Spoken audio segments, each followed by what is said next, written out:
hapana asina kuona kubatsirwa kwandakaita.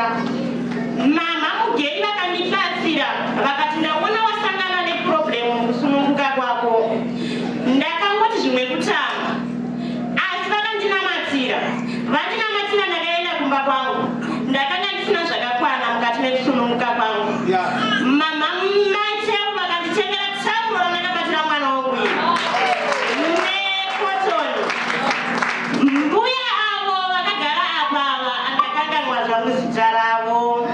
Vakanditengera bhaketi remwana rekuwachira. Zvinge zviranga zviri zvinhu zvandanga ndisina zvakanga zviri mupfungwa dzangu kuti ndichazviwana sei. Asi nekuda kwamama Mateo nagogo ava namama Mugei zvekare naprofeti Mugei vakandibatsira. Ndakaenda dhei vakauya zvinhu izvi iri sanje nababa Bhunu vakagara apava namai Bhunu. Ndora ndakatanga kurwadziwa nemimba, kurwadziwa kwekuda kuzvara. Ndakabva ndaenda kumahoseko kuchipatara ari Manheru. Yakanga iri sanje Manheru. Ndabva kuchechi kuChurch. Ndakasvika zvikanzi mwanasikana, mwana wako achanonoka kubuda zvekuti unogona kuenda kuSiza.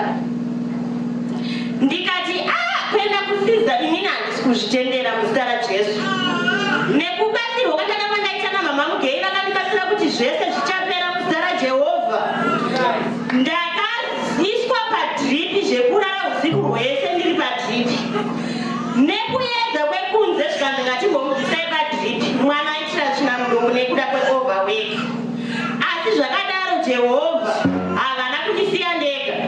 Ndakaswera musi wemanji ndichirwadziwa.